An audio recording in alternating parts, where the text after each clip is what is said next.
Bună seara tuturor și bine ați venit la Zodia Scorpion sau cei cu ascendentul în Zodia Scorpion să vedem cum va fi pentru voi săptămâna 23-29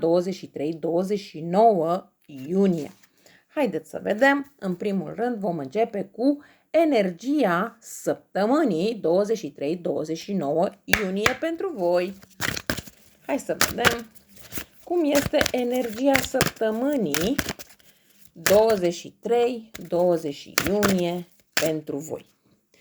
Păi, în primul rând, este o săptămână foarte bine, o săptămână care vă invită la dans, o săptămână care vă invită la visare, o săptămână în care vi se cere să vă puneți dorințe dacă le aveți, pentru că se vor îndeplini. O săptămână în care veți găsi pacea interioară, o săptămână în care vă simțiți mai puternice din punct de vedere spiritual sau din punct de vedere al interiorului. O săptămână în care nu mai dați atât de multă ascultare tuturor vorbelor care vin înspre voi și așteptați anumite vești. Anumite vești care vă dau o forță și o putere interioară aparte. În această săptămână trebuie să fiți atenți la vise, pentru că inclusiv ceea ce visați nu este întâmplător și chiar se îndeplinește. Aceste vise pe care le aveți în această săptămână nu sunt întâmplătoare. De ce spun că nu sunt întâmplătoare? Pentru că sunt vise care pot reveni la suprafață, adică ați avut anumite vise poate în copilărie, în tinerețe și le-ați închis acolo într-un sertar. Ei, ce să vezi acum? Subconștientul le scoate la suprafață și voi totodată trebuie să le și puneți în aplicare. Un pic de atenție la persoanele la care spuneți visele pe care le aveți, pentru că este posibil ca persoanele respective să fie ai trecut tu de vremea când să mai faci cursuri, nu mai ai tu timp să faci mai știu eu ce, și cumva încearcă să vă descurajeze. Dar ce îmi place aici este faptul că văd că voi aveți o putere aparte, aveți puterea, energia de a mai merge mai departe, indiferent de persoanele care vă spun să renunțați. În această săptămână văd că stați de vorbă cu persoane din Zodia Pești, Zodia Scorpion, n-ar fi nimic exclus să fie un Taur și Capricorn. Ideea este că văd că undeva seara mergeți împreună cu aceste persoane, poate să ieșiți la un suc, la o bere, cine știe, la o vorbă, și acolo vă spuneți și voi dorințele. Și aceste persoane, bineînțeles că nu toate dintre ele vă acceptă ceea ce spuneți voi și cumva încearcă să vă pună tot felul de obstacole. Aici depinde doar de voi cât de mult ascultați de persoanele respective sau cât de mult ascultați de voi, de ceea ce vă spune intuiția, pentru că în această săptămână intuiția voastră este la cote maxime. Voi cam întotdeauna aveți o intuiție foarte bună, dar în această săptămână 23-29 iunie este ceva aparte. Bun, haideți să vedem per general cum va fi săptămâna 23-29 iunie, per general, pentru cei din Zodia Scorpion. Hai să vedem.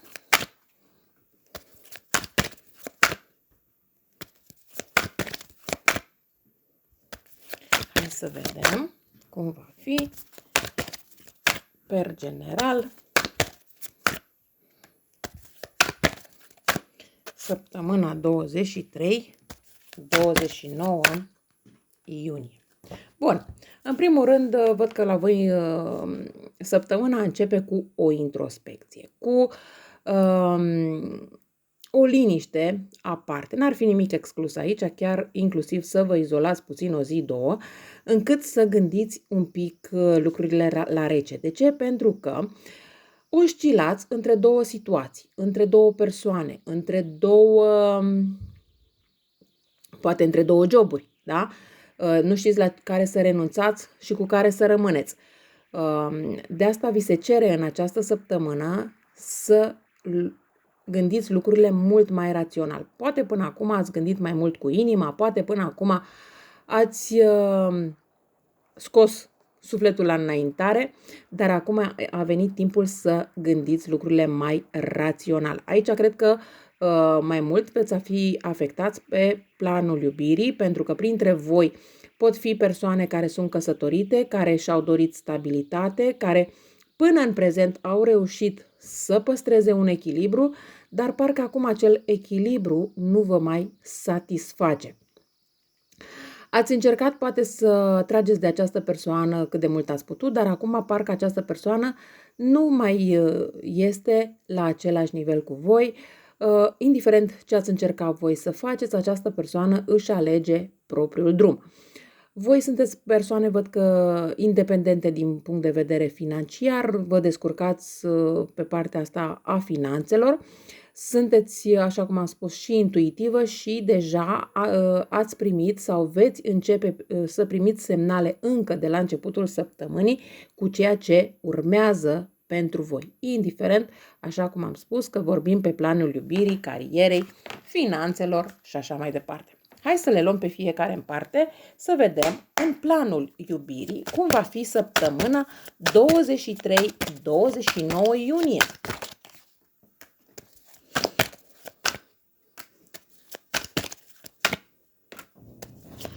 Aici văd că veți gândi lucrurile destul de rațional din punctul meu de vedere.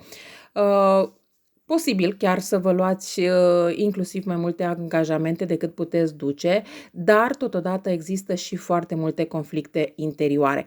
Ce vă recomand eu este ca în această săptămână să nu luați decizii foarte, foarte importante pentru voi. De ce? Ca mai apoi să nu le regretați. Pentru că, din câte văd aici, este posibil să luați aceste hotărâri la furie și mai apoi să le regretați că le-ați luat. Aceste hotărâri pe care le-ați luat le veți lua în această săptămână, bineînțeles că pot fi hotărâri definitive, dar să vă rănească atât pe voi cât și pe cealaltă persoană.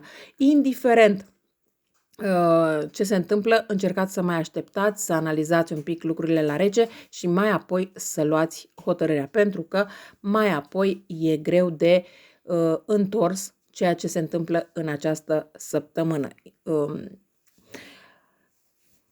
Bun, hai să vedem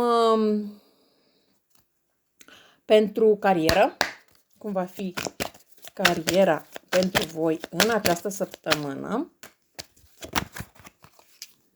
Da, vă simțiți anxioși, vă simțiți obosiți, sperați la o colaborare, sperați la un contract mai bun, sperați la poate o mărire de salar, poate să fiți puși într-o altă poziție, însă un pic de atenție. De ce? Pentru că acest nou loc de muncă sau această nouă poziție pe care voi vă doriți în această săptămână este posibil să vină cu mai multe sarcini, este posibil să aveți mai mult de muncă, să fie o muncă mai obositoare, chiar dacă pare mai bine plătită la început. Și mai apoi să nu fiți suficient de mulțumiți sau mulțumite de munca pe care, la care v-ați înhămat. Deci mare grijă cu ceea ce vă doriți, că da, dacă vă doriți un alt loc de muncă sau o poziție sau o mărire de salar sau, se poate îndeplini, dar există și consecințe și mai apoi să regretați că v-ați dorit acel loc de muncă sau acea mărire de salar. Pentru că tot ce se întâmplă în săptămâna asta nu vine pur și simplu, da? Vine cu destul de multe eforturi. Hai să vedem și pe planul sănătății pentru voi. Hai să vedem planul sănătății.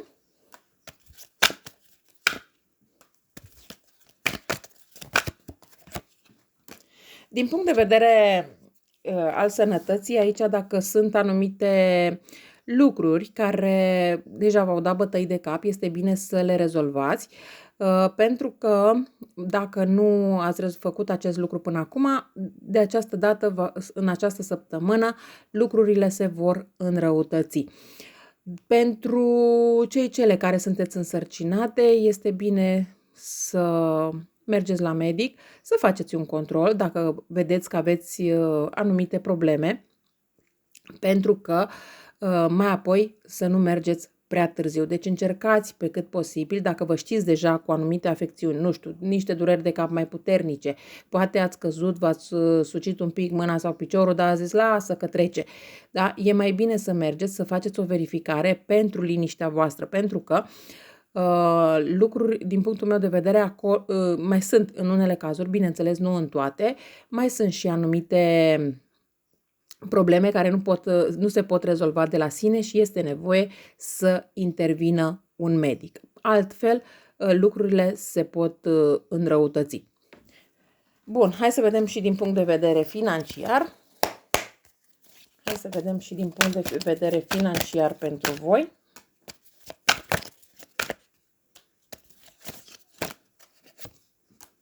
Da, deși din punct de vedere financiar, văd că, așa cum am zis și puțin mai devreme, la carieră, lucrurile se pot îmbunătăți, puteți câștiga o anumită sumă de bani, dar după niște eforturi depuse, eforturi la care nu cred că v-ați fi gândit că neapărat trebuie să le faceți. Probabil v-ați gândit că veți fi ajutați, dar ce să vezi, uite că sunteți lăsați singur sau singură să vă descurcați.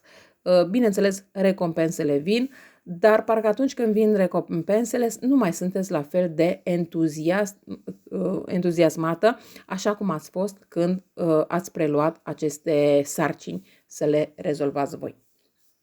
Aici mai poate fi vorba inclusiv pentru cei care vreți să faceți un credit, da, vă bucurați de creditul respectiv, dar mai apoi când trebuie să-l plătiți, nu vă mai bucurați la fel de mult și pare să fie cam ca o povară pentru voi. Deci mare grijă ce acte și în ce sens semnați în această săptămână 23-29 iunie. Nu știu de ce mi-a venit acum un mesaj să-l spun. Fiți atenți inclusiv cei care vă căsătoriți în această săptămână, pentru că s-ar putea, chiar dacă pare o căsătorie benefică, să nu fie la fel de benefică, mai apoi să aflați de fapt că este o căsătorie destul de greoaie pentru voi din diverse motive. Deci, un pic de atenție, faceți un pic pe detectivul să vedeți exact care este problema și unde, ca mai apoi finanțele voastre să nu aibă de suferit. Eu cam atât am avut de spus pentru voi, vă mulțumesc că m-ați ascultat și vă doresc o seară frumoasă în continuare. La revedere!